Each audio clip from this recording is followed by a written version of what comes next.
Nah, kalau kita datang ke sini ke Brawijaya Saharjo itu kita bisa diambil tes darahnya di sini Iya, gitu ya. betul. Dan kebetulan memang Brawijaya itu bekerja sama dengan Prodia. Iya. Tapi seandainya kita tidak bisa ke sini, Iya. itu ternyata ada fasilitas untuk datang ke rumah ya, Dok ya? Iya, betul. Bisa kita Oh. orderkan Oh, nanti baik. sehingga sesuai dengan kebutuhan dari Bu.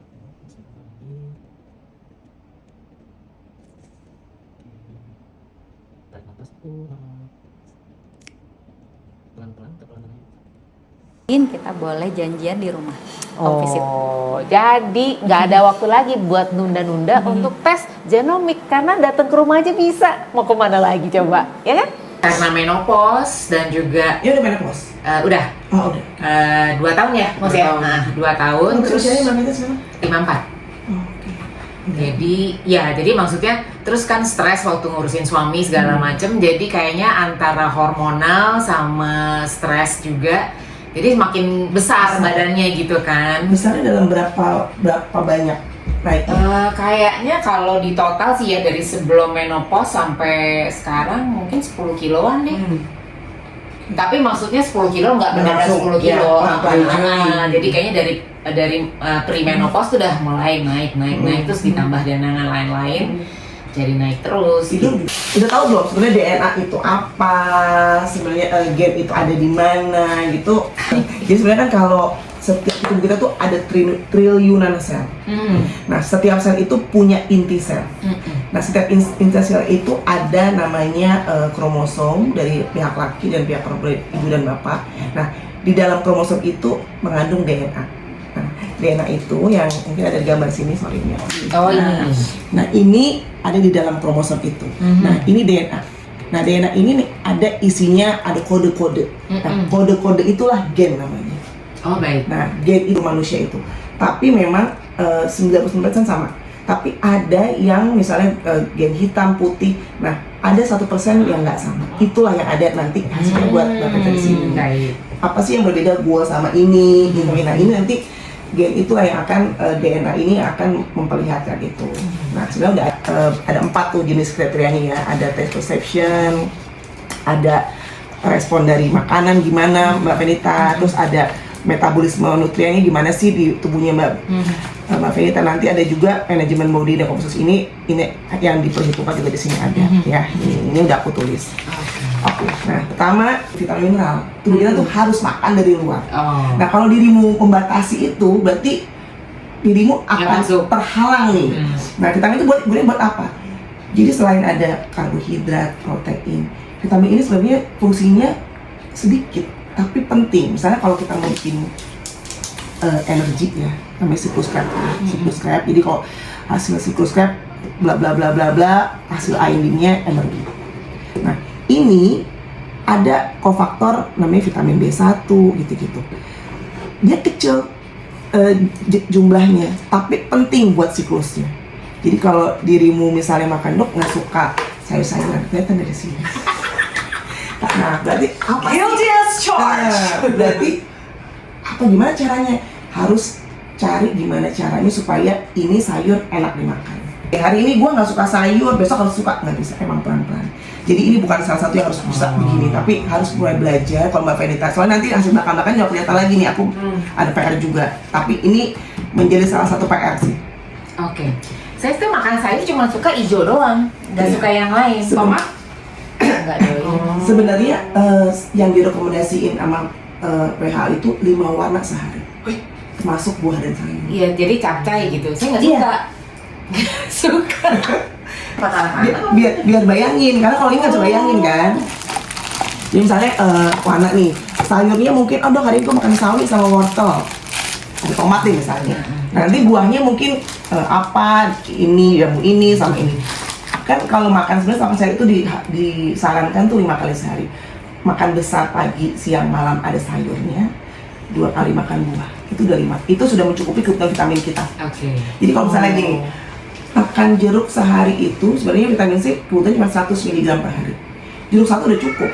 Nah pada saat dirimu sudah mencukupi makan 3 kali makan sayur dan 2 kali makan buah, nggak perlu suplementasi tambahan. Cuma kalau kayak gini, kalau menurut aku harus dipikirkan suplementasi tambahan. Karena udah pasti kurang aja. Karena kalau lihat gini makanya dok nggak suka sayur, nggak suka apa, jarang makan buah, ya totally bayangin berarti kan nggak cukup tuh asupan untuk sayur dan buahnya.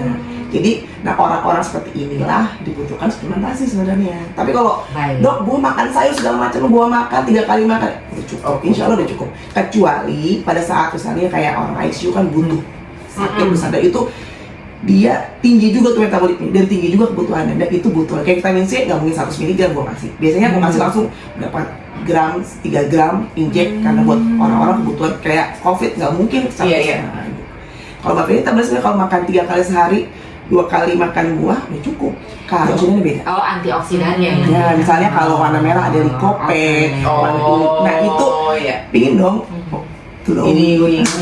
Nanti nih ada nih Mbak Fenita ini kita ngomong ke antioksidan kita ada juga. Gitu. Kalau dilihat dari semuanya, yang kita lihat nih dari sampai whole grain ini, whole grain ya, food response kan? Oh sorry, food response. Nah ini alkohol.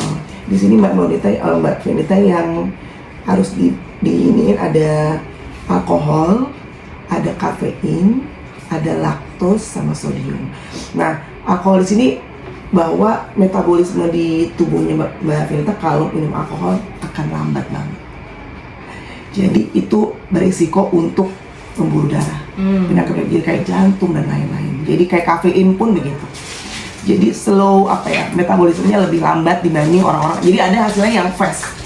Jadi kalau dibandingkan orang yang lambat sama yang cepat, lebih tidak berisiko yang cepat metabolisme dibanding dirimu. Untung alkohol udah enggak sih, udah lama enggak. Udah ke arah menua. Udah tipik gitu kan. Yang susah itu kopinya kopi pahit. Iya. Kopi americano berarti. Iya. Oke, berapa gelas hari? Maksimal 2 maksimal. Jadi kadang ya itu karena udah tahu suka susah tidur, jadi yang sore itu udah dikurangin banget. Jadi kecuali lagi hangout lagi di mana gitu pengen ngopi banget, baru pesen. Itu juga masih lihat jam, jadi maksimum tuh jam 3 sore. Habis itu udah nggak minum. Ngaruh ya dengan dirimu minum kopi tuh bisa tidur ya? Ngaruh. Sebenarnya sih menurut aku sih enggak. Ya. Jadi kalau gini emang ada tingkatannya, ada sedang, ada silver, jadi benar-benar yang ini kalau dia berarti nggak ada masalah. Tapi intinya kalau nanti memang misalnya pada saat tiba-tiba ada masalah, berarti memang harus dikurangin. Justru kalau nggak tahu ini mungkin karena dari kecil tuh aku malah nggak ASI kan, jadi ibu tuh cerita gitu pokoknya nggak ASI dan segala macem. Jadi kayaknya justru kalau si laktos itu nggak terlalu ini. Ya? Pernah dulu sempat ada masa-masa mencoba mengganti dengan minum kayak almond milk gitu, itu malah eksim. Berarti alergi. Eksim parah. Eksim parah yang sampai gini. Nah begitu itu di stop, terus dia hilang. Oke, kalau kayak gitu mungkin nanti misalnya memang ada gejala apapun yang jelek gitu ya. Kalau misalnya aku sih emang ada tes IgG food. Keluarga ada yang jantung dan lain-lain. Ini salah satu ngaruh. Jadi garam ini kalau dirimu misalnya makan gak terlalu banyak, ini juga akan bikin Hipertensi. Iya. Karena memang kalau dilihat emang terjadi peningkatan kalau memang konsumsi sodium terlalu banyak.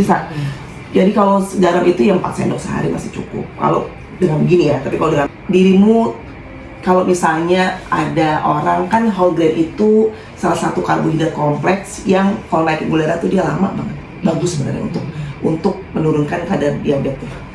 Nah, dirimu nggak ngaruh di sini.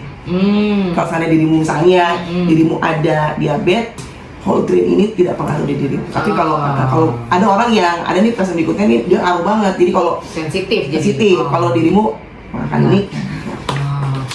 Jadi bisa makan karbo tetap.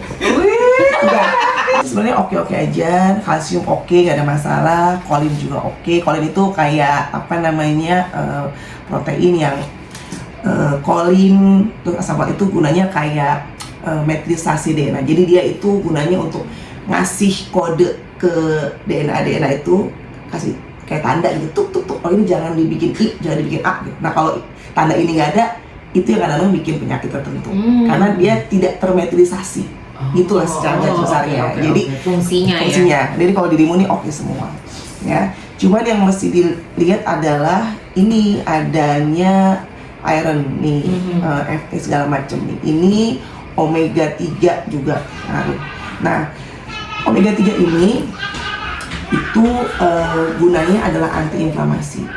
Jadi kalau misalnya tubuh kita gini, misalnya tubuh kita nih lagi infeksi atau ada penyakit tertentu, biasanya dia akan ada namanya inflamasi, peradangan. Nah, peradangan. Kalau misalnya kalau infeksi dia tuh kayak merah banget tuh. Nah, kalau misalnya orang-orang yang kayak obesitas, ini kan ibu agak sedikit overweight ya. Ini dia ada low grade juga, low grade inflammation. Jadi tetap ada inflamasi walaupun tidak sebesar orang-orang dengan infeksi. Nah, ini karena di sini dirimu kandungan omega 3-nya, kalau dirimu makan omega 3 dia nggak banyak nih. Jadi benar-benar dia sedikit gitu blood vessel ininya. Peningkatan, jadi omega profilnya di tubuh di dalam darah tuh nggak banyak. Jadi untuk menurunkan inflamasi juga jadi hilang kadar. Nah, jadi makanya perlu makan banyak yang mengandung omega 3 karena sedikit nih. Nah, kalau dia tinggi, misalnya dia bagus, jadi dia akan menurunkan juga kadar darah dan naik. Kalau dia kurang juga jadi jelek sebenarnya. Nah, ini perlu konsumsi omega 3 atau suplementasi kayak misalnya fish oil gitu-gitu. Makanan yang mengandung inflamasi yang tinggi, ada yang menurunkan inflamasi. Jadi kan inflamasi ini nggak bagus ya. Nah, yang mengandung tinggi inflamasi adalah daging-dagingan termasuk. Jadi sebenarnya kalau 2 kali sih masih oke. Tapi yang bagus untuk menurunkan inflamasi adalah ikan. Tapi kita orang mana? Orang Sumatera? Enggak, Sunda. Ya harusnya kalau ikan jadi bagus nih sebenarnya untuk dirimu yang kayak gini nih. Aku jarang makan ikan, nggak kenyang. Coba dah gurame pakai nasi. Banyakan nasinya. Kalau buat itu kan enakan makan ayam atau daging merah kalau gue. Kalau ikan tuh nggak berasa gitu. Iya. Cuma kalau dengan dirimu ada keturunan cancer, daging emang mesti dikurangin. Tapi sebenarnya kalau dalam seminggu sekali sih nggak masalah. Tapi kan ada orang yang tiap hari taunya daging. Jadi enggak sih. Jadi kan nggak apa-apa.